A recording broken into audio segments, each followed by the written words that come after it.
Graça e paz, Igreja Santa do Senhor.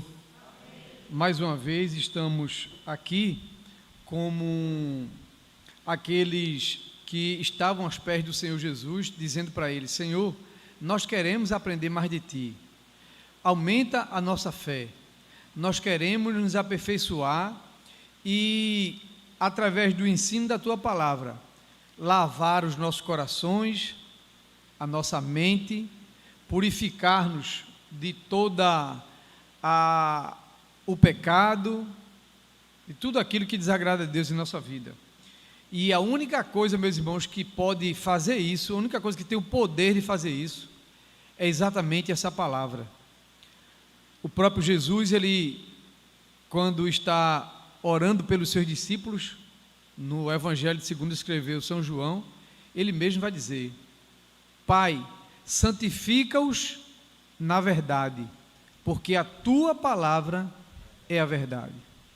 Então, não existe outra fonte de santificação revelada pelo Pai, a não ser através da Sua palavra. Então, mais uma noite, estaremos aqui como os mendigos do Senhor, dizendo: Senhor, acrescenta mais no meu coração. Senhor, que nesta noite eu saia daqui com mais um tijolinho acrescentado à minha vida de fé, à minha vida de santidade, à minha vida de comunhão, à minha espiritualidade.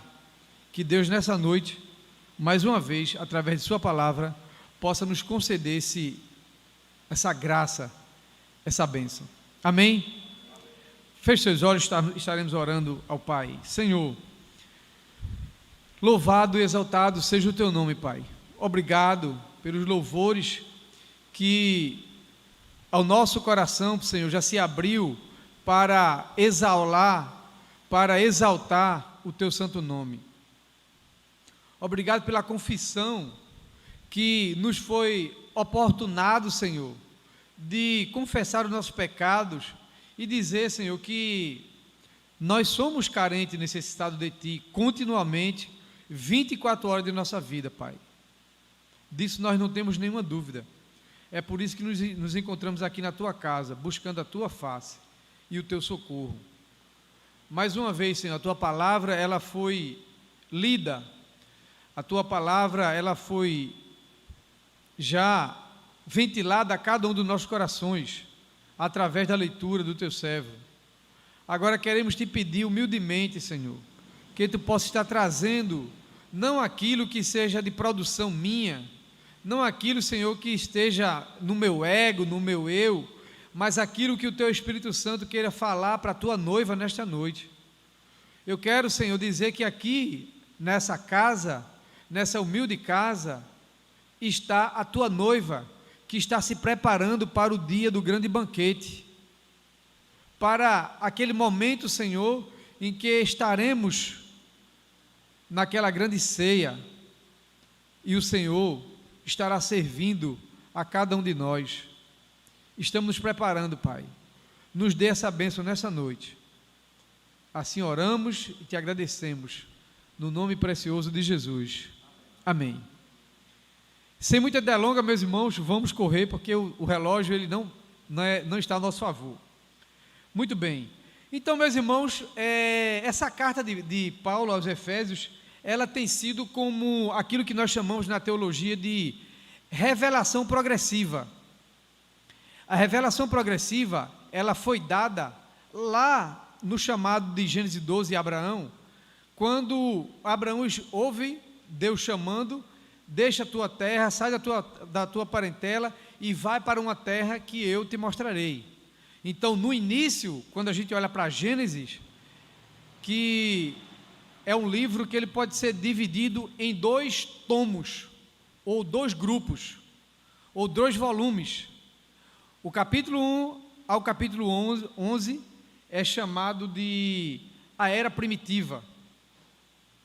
Já do capítulo 12 até o 35, ele já deixa de ser chamado simplesmente da Era Primitiva, mas agora ele passa a ser chamado de a Era Patriarcal, porque é exatamente onde Deus vai levantar, chamar, erguer os patriarcas Abraão, Isaque e Jacó, e dele faz essa grande nação. Pois bem, então quando a gente olha agora para essa carta de Paulo aos nossos irmãos efesianos, ele também vai utilizar esse mesmo método de revelação progressiva, porque se observarmos no capítulo 1, nós vimos lá no capítulo 1 que Paulo estava dando a sua saudação, se identificando como apóstolo. Paulo estava agradecendo a Deus e orando a Deus por ações de graça pela vida daqueles irmãos efesianos, pelo fato deles estarem permanecendo no Evangelho. Nós vimos isso em outros momentos, e ele agora vai, nessa revelação progressiva, ele agora vai entrar em assuntos que vai ser de cunho mais espiritual. Agora, ele está entendendo que depois que ele fez toda aquela introdução, ele agora vai elevar, ele vai subir o tom, ele vai subir o entendimento daqueles irmãos efesianos acerca agora da salvação, acerca da soterologia, que é exatamente a doutrina que trata, que trabalha, que estuda a questão da salvação.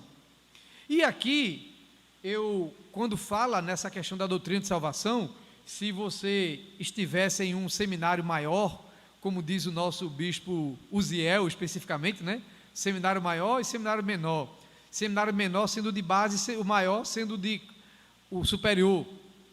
Então, quando nós pensamos em soteriologia, nós não iremos trabalhar numa teologia onde se vai exigir o conhecimento e a especificidade da hermenêutica. Nós não iremos trabalhar aqui a questão de um conceito de teologia em que é tratado numa academia de filosofia ou de teologia, mas nós iremos trabalhar aqui essa questão da soteriologia aqui, principalmente, especificamente no versículo 8, na questão mais assim, uma teologia pastoral e instrumental. Essa instrumental, ela está relacionada a uma teologia prática pastoral. Então a gente aqui, se vocês prestarem bem atenção, as nossas abordagens aqui, a gente não está levando para uma teologia de nível superior, mas a gente está tratando uma teologia comum que seja entendível por todos aqueles que escutam, que nos escutam, seja ele aquele acadêmico que já tem um nível superior, aquele que já está com PhD em Harvard, em teologia, mas também para aquele que não tem esse nível, ele também possa compreender.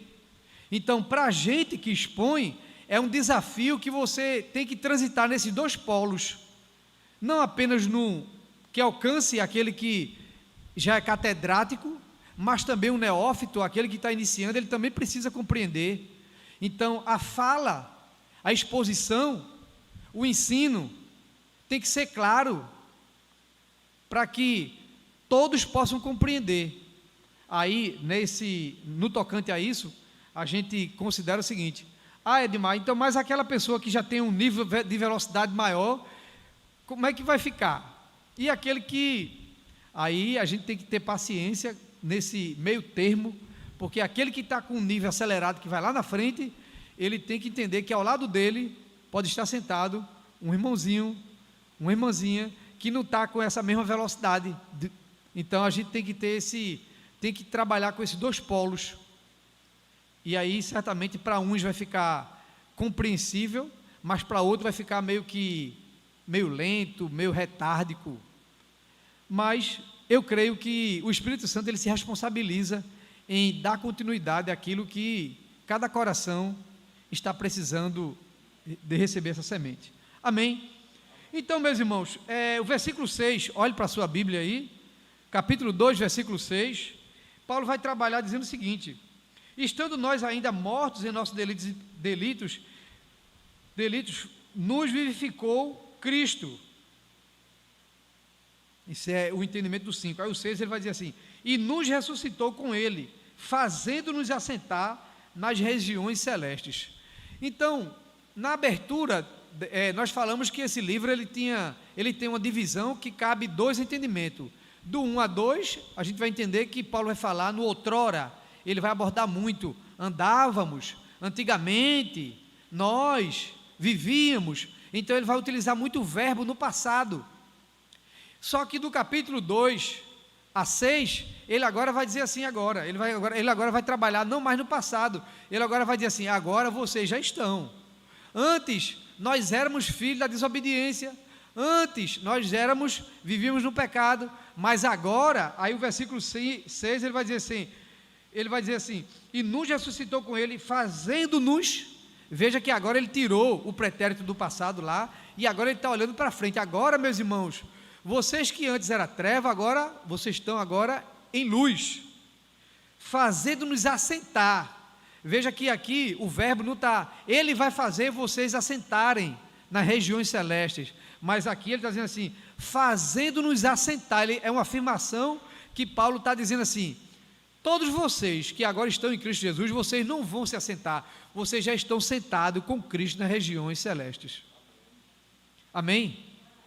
Então meus irmãos, isso nos eleva de uma forma muito grande, para entender que você não tem que andar por aí de cabisbaixo não, que você não tem que estar por aí duvidando se você está salvo, se você vai ser salvo, não, se você está com Cristo, erga a sua cabeça, porque você não vai sentar na região celeste. Paulo está dizendo, porque meus irmãos, ele já nos fez assentar, é fato, e aí é quando a gente vai para o grego, e o verbo auristo, vai dizer que é uma ação pontual, que já foi ocorrida, que já ocorreu, então não é algo que vai acontecer, você já está sentado nas regiões celestiais com Cristo, amém?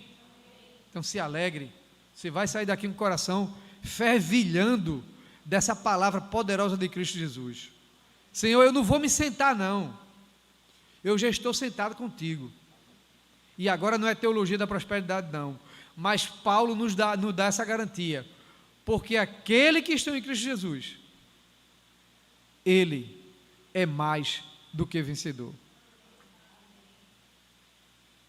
São, meus irmãos, é esse vislumbre, é essa lupa, é essa ótica, que a gente olha para essas letras, para as sagradas letras, e nos eleva a esse patamar de filho, nos eleva a uma identidade de filho de Cristo, de maneira que, se você partir agora, os portais celestiais estarão abertos para você entrar, o Senhor estará de braços abertos dizendo, vinde, meu filho bendito.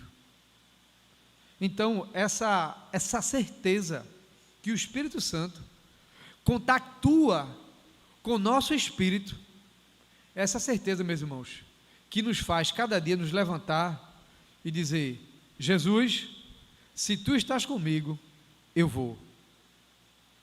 Amém? Eu gosto muito de quando eu leio lá nosso irmão Moisés, quando ele disse, Senhor, a tribulação é muito grande, o povo é complicado, o povo é misericórdia, mas se o Senhor for comigo, eu irei.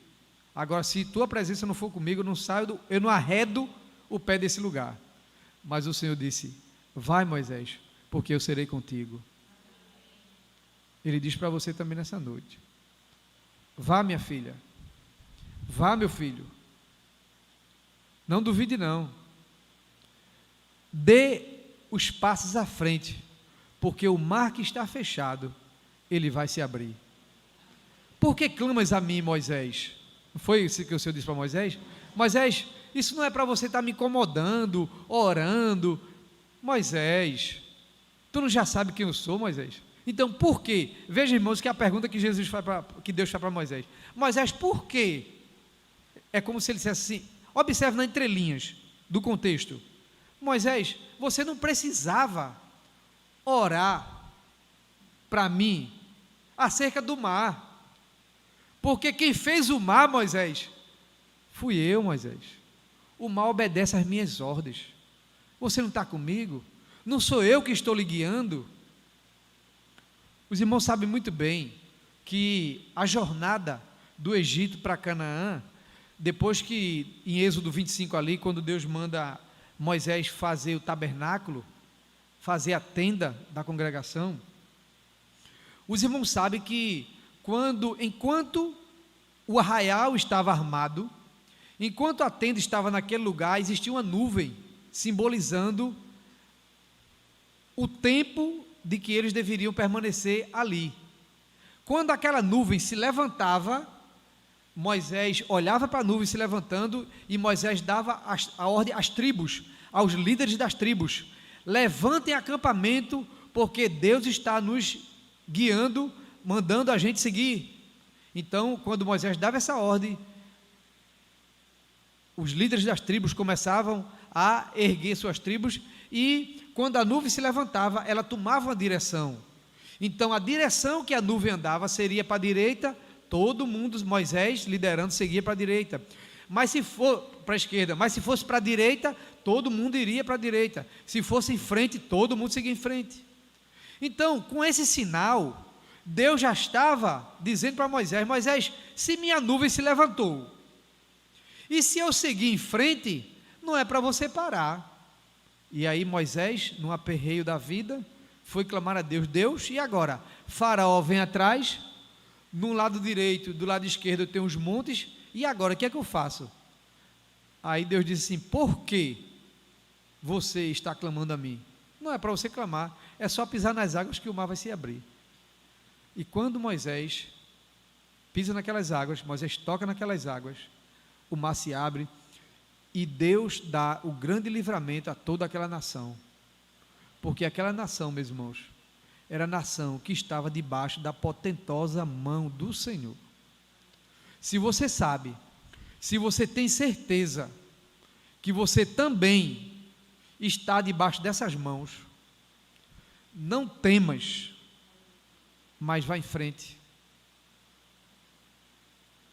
Não duvide, mas creia. Amém? Vamos voltar para aqui para o texto.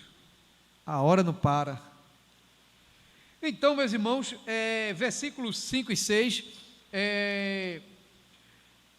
versículo 7, na verdade, já lemos 5 e 6, versículo 7, para mostrar nos séculos vindouros as abundantes riquezas da sua graça, pela sua benignidade, para conosco em Cristo Jesus.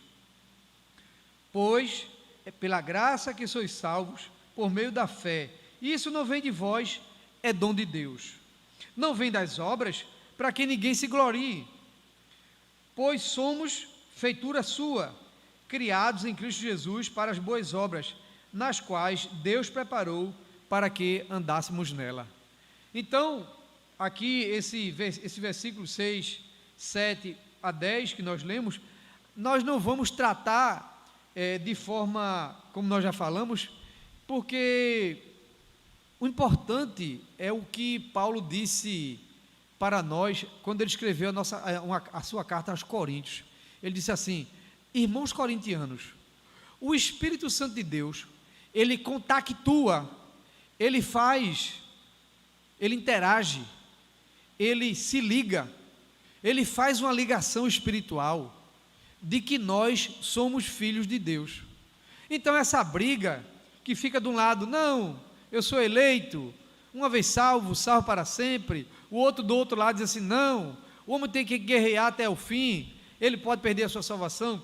Então esse íntere, essa discussão calorosa, que já vem há séculos, e que até hoje não foi decidida entre eles, os grandes teólogos.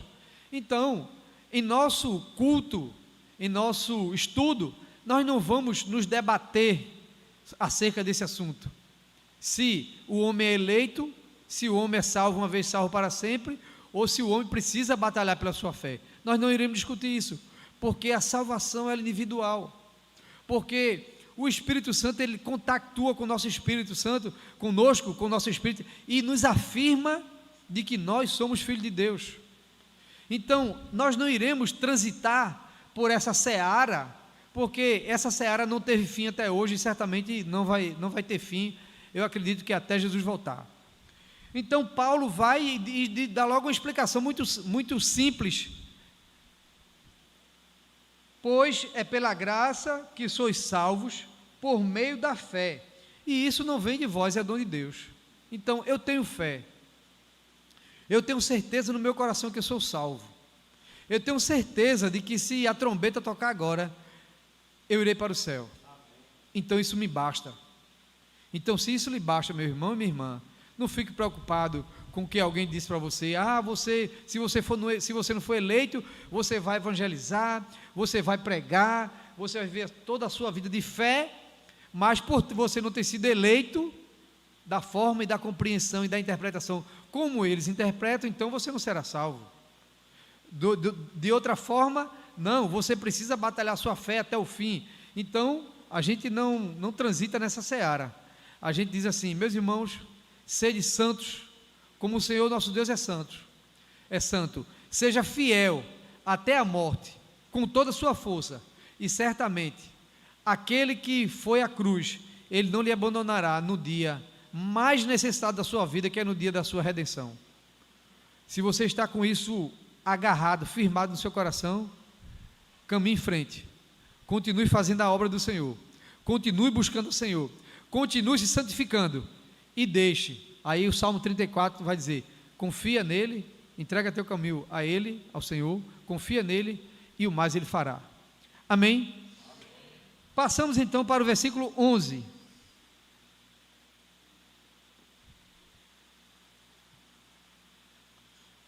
Portanto, lembrai-vos de que outrora erais gentios por nascimento, chamados à incircuncisão, pelos que no corpo se chamavam circuncisão, feita pela mão de homens, e que naquele tempo estáveis sem Cristo, separados da comunidade de Israel e estranhos às alianças da promessa, sem a esperança e sem Deus no mundo. Se você observar bem aqui, entre o versículo 11 e o 12, aí no 13, ele vai, no 11 ele vai dizer: portanto lembrai-vos.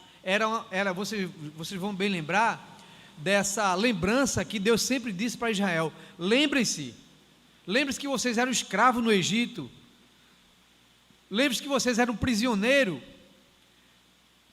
Em todo o tempo na história, Deus sempre chamou a atenção do seu povo para lembrar do tempo passado. Interessante que vale a pena a gente pensar nesse entendimento.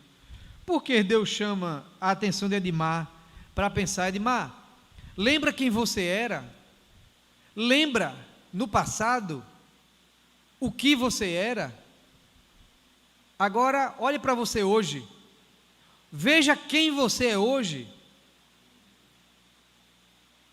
Então, meus irmãos, Deus ele utiliza dessa aplicação para o seu povo. E aqui Paulo, discípulo, doutrinado, disciplinado por Cristo, ele também vai trabalhar essa mesma contextualização.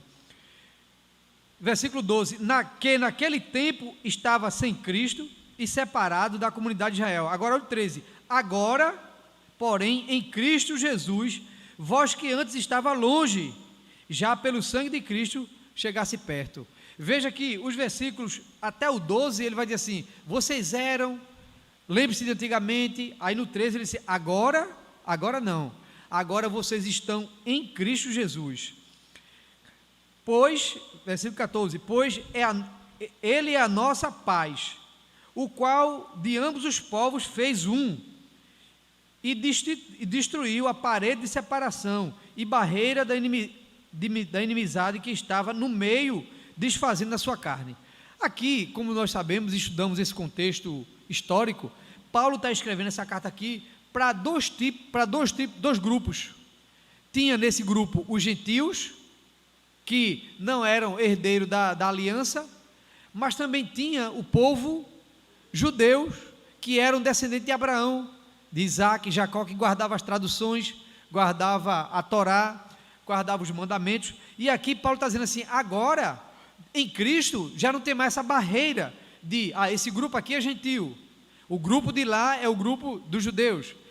Para o gentio, o grupo dos judeus, eles eram aquele grupo separado, para o judeu, os gentios eram um grupo que era de uma classe inferior.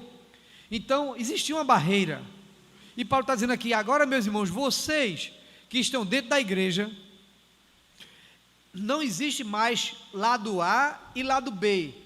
Não existe mais uma barreira que separa, porque agora vocês são um em Cristo Jesus.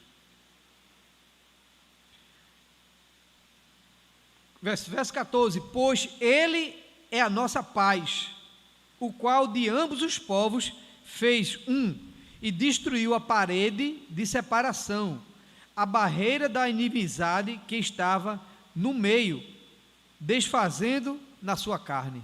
Então a cruz, ela foi crucial para a derribada, para essa barreira que dividia entre os dois povos as duas comunidades. A cruz foi exatamente esse divisor de água, tirando e acabando com toda essa divisão. No 15 ele vai dizer, a lei dos mandamentos que consistia em ordenanças, para criar em si mesmo, dos dois, um novo homem, fazendo a paz. Então agora já não tem, dentro da igreja já não tem mais gentil e já não tem mais judeus, porque em Cristo todos somos um. Nesse contexto dos dois ser um, eu gostaria de ler com vocês Gálatas capítulo 3, versículo 28. Gálatas 3, 28. Nisto não há judeu nem grego, não há servo nem livre, não há macho nem fêmea, porque todos vós sois um em Cristo Jesus. Então agora, essa mesma recomendação, Paulo enfatiza, quando ele vai escrever aos nossos irmãos agora que estão lá na região da Galácia, a igreja da Galácia. Portanto, agora ou nisto já não há judeu e nem grego, não há servo e nem livre. Lembrando que esse contexto era o contexto de escravo. Servo aqui, literalmente, era aqueles irmãos que poderiam até durante o dia estar trabalhando na casa do seu senhor. Então ele, como escravo, durante o dia ele trabalhava na casa do seu senhor, sem problema nenhum. Mas quando ele se reunia na comunidade de fé, Paulo diz assim, da porta para fora existe um senhor e existe um escravo, mas da porta da igreja para dentro não existe mais senhor e nem escravo, porque Cristo iguala todo mundo por igual. Amém? É por isso, meus irmãos, que na igreja do Senhor pode sentar um doutor, um renomado, e de lado dele pode sentar um servo do Senhor, que durante o dia exerce a sua função como um padeiro, como um copeiro, como um zelador, como um guarda. Então na igreja de Deus, ele iguala tudo, a todos por igualdade. Por isso que não tem maior nem menor na igreja do Senhor, todos são iguais, porque o maior só existe um, que é Cristo. Amém? Nos demais, meus irmãos, pode ter anel de ouro, pode ter feito curso, PhD, doutorado, mestrado, mas na igreja do Senhor, Paulo, Cristo, iguala todos por iguais. Por isso que ele está dizendo aqui aos irmãos da Galácia, nem tem grego, nem judeu, não há servo e nem livre, todos são iguais, todos são um para Cristo. E nós aqui como Paróquia Galileia, nós como os irmãos dessa comunidade de fé, nós também precisamos ter e devemos ter esse mesmo entendimento. Não é porque um fez doutorado, mestrado, que é maior do que o outro, não. Somos todos iguais, somos todos irmãos. E particularmente na nossa igreja episcopal, é um momento muito bonito, o momento da liturgia, quando ela destaca o momento do abraço da paz, onde todos nós, como irmãos em Cristo, como um só, nós nos abraçamos com tudo, com todos. Esse momento de comunhão que exala, que revela, que manifesta a presença de Deus em nosso meio, dizendo que não tem barreira, dizendo que não tem separação, porque todos somos um só em Cristo Jesus. Amém? Isso é que é lindo na igreja de Deus. Louvado seja Deus. Continuamos então, meus irmãos.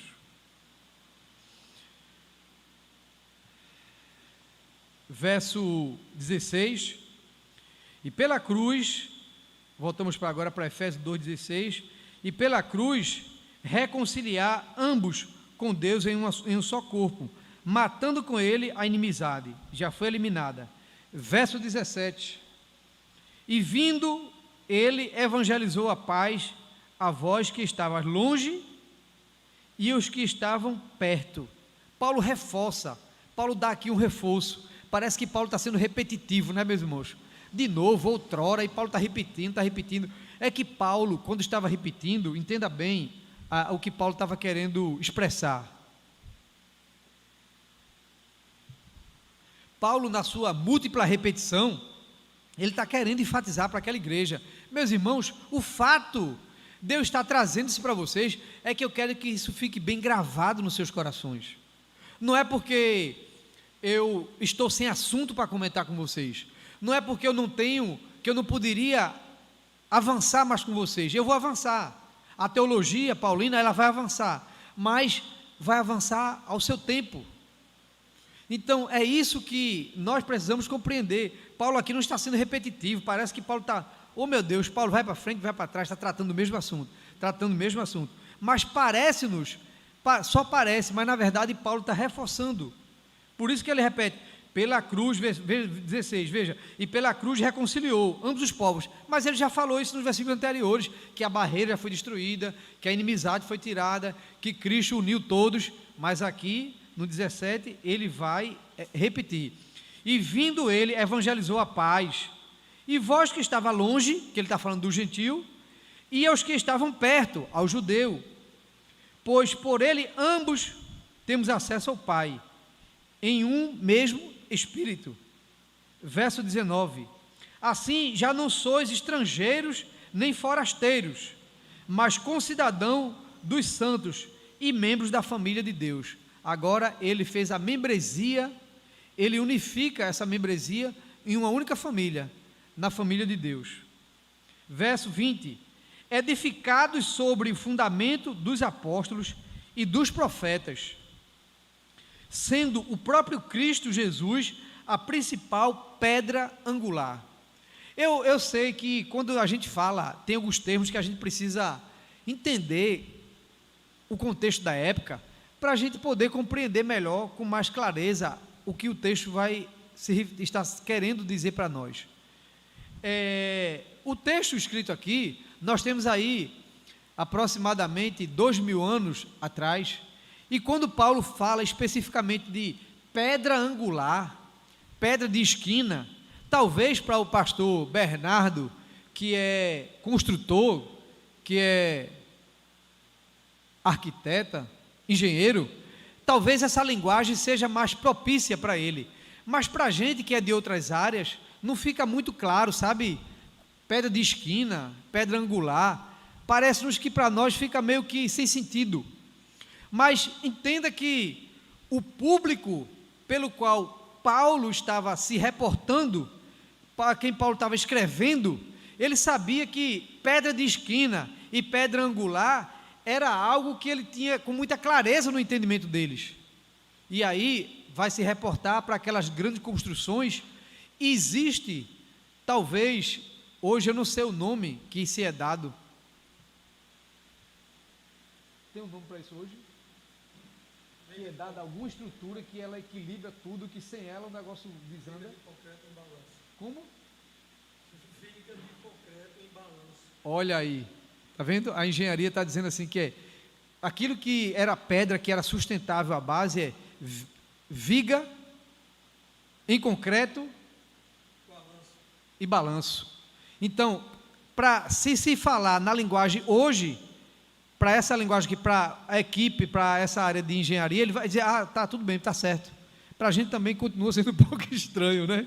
A gente que é de outras áreas, mas vida de concreto em balanço. Se Paulo fosse escrever hoje, ele ia dizer assim, meus irmãos, Cristo é a viga de concreto em balanço. Aí faz sentido para o universo da engenharia, a dizer, eu sei, porque se a pessoa fizer uma construção sem essa viga de concreto em balanço, a construção vai ter sérios problemas.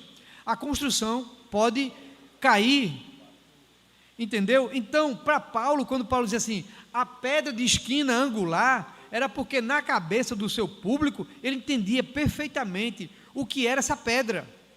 Era aquela pedra que estava na estrutura da edificação, que se aquela pedra não tivesse ali, colocaria a vida em risco de todo aquele que estivesse debaixo daquela construção. Não tinha garantia, era como se fosse o carimbo de garantia. Então Paulo vai dizer assim, então Cristo, o próprio Cristo Jesus, a principal pedra angular. Então nos remete o entendimento de que se existe a principal, existe por exemplo as secundárias, pode existir as pedras secundárias, mas existe aquela angular que ela é a principal, do tipo assim, eu posso ter uma construção que pode faltar a 1, a 2 e a 3, mas essa 5, ela não pode faltar de modo nenhum. Então, ele está dizendo assim, para esses irmãos efesianos, Cristo é exatamente essa pedra que não pode faltar no seu coração. Cristo é essa pedra que não pode faltar na sua estrutura. Se você não tiver com essa pedra de esquina, se você não tiver com essa pedra angular, a sua estrutura vai ruir, a minha estrutura vai cair, desmoronar, porque ele é essa pedra. Aí ele, no versículo 21, ele vai continuar explicando, que Paulo era bem explícito, né, bem explicativo. Verso 21, nele, todo edifício bem ajustado cresce para tornar-se templo santo no Senhor. E o 22, e nele também vós, juntamente sois edificados para a morada de Deus no Espírito. Eu acho que o pastor Bernardo está ali dizendo, poxa, ele aí está falando a minha linguagem. Esses 3 versículos finais aqui, edificado, construção, edifício, pedra angular, então está tudo dentro da área dele, né? Esses últimos versículos aqui. Então, meus irmãos, Paulo conclui esse capítulo 2, exatamente explicando isso, de que Cristo, ele é essa pedra de esquina angular. Cristo é esse que, se nós não estivermos fundado com a nossa estrutura fundada nele, nós não iremos nos conseguir ficar de pé. Então, a minha oração, o meu desejo é que, se nessa noite, você que vai nos assistir, você que está aqui conosco presente, no nosso culto, se até agora você não estava com esse entendimento dessa pedra angular, com esse entendimento de que Cristo é exatamente essa base estrutural, nós precisamos dela. Se até hoje você relutou, se até hoje você se debateu, pensando e achando que consegue resolver tudo que chega nas suas mãos, eu quero lhe trazer uma notícia, baseado no texto bíblico. Você não vai conseguir resolver. Tudo não está no seu controle, tudo não está no seu poder, mas nós servimos a um Deus que tudo e todas as coisas estão nas mãos dele. E se a gente viver essa vida de fé, se nós vivermos essa caminhada de fé, confiando nele, aquilo que é impossível para nós, é possível para Deus. Então, se você vem orando, se você vem buscando ao Senhor, se você vem entregando uma causa ao Senhor e dizendo: Senhor, eu preciso, faça, eu te peço, eu te imploro, eu te busco nesse propósito. Quero dizer para você nessa noite, que se você está colocando essa pedra angular, essa pedra de esquina nas suas mãos, você vai ver que você nele, você vai conseguir, porque a nossa vitória, ela vem dele. O salmista Davi, como você bem sabe, um reinado de 40 anos, 40 anos de reinado. Antes do seu reinado, ainda como pastorzinho de ovelha, ainda jovem, cuidando do rebanho do seu pai. Os ursos vinham tomar o seu rebanho, ele lutava e vencia os ursos, os animais ferozes, leões, ele os venceu. Quando Davi chega no reinado, Davi encontra um reinado destroçado. Ele recebe o reinado também de 40 anos de Saul.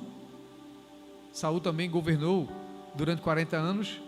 E ele não recebeu o país, a nação dele, estruturada. Davi precisou lutar muitas batalhas. Davi foi considerado um dos maiores guerreiros da história bíblica. E Davi, ele quando chega no auge do seu império, do seu governo, ele escreveu um salmo. E quando eu leio aquele salmo, eu fico impactado, fico pensante das palavras que ele disse. Ele disse, já no final do seu reinado, já tinha conquistado todos os seus adversários, o muro já estava em volta de Jerusalém, a arca da aliança já estava segura. Ele então diz essas palavras: não foi o meu arco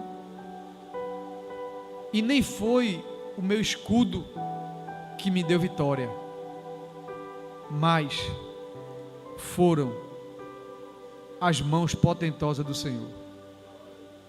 Então que essa mão poderosa e potentosa do Senhor, ele possa estar em cada um de suas vidas, possa estar em cada um de nós que estamos aqui, e no fim nós possamos declamar essa poesia igual ao salmista Davi: Senhor,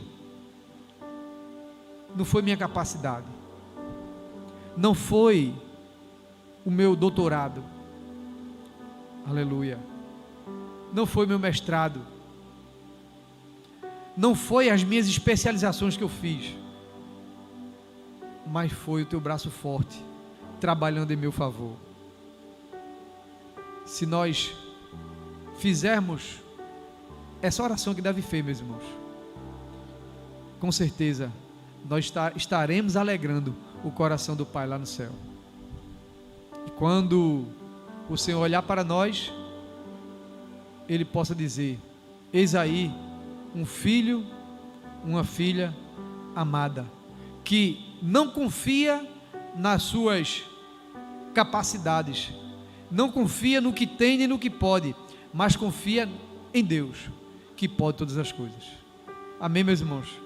Que Deus então, em Cristo, possa estar nos abençoando, e Ele se encarregue e aplique de esculpir em nossas mentes e nossos corações tudo aquilo que pela sua graça nós lemos na sua palavra nessa noite. Que Deus então possa nos abençoar.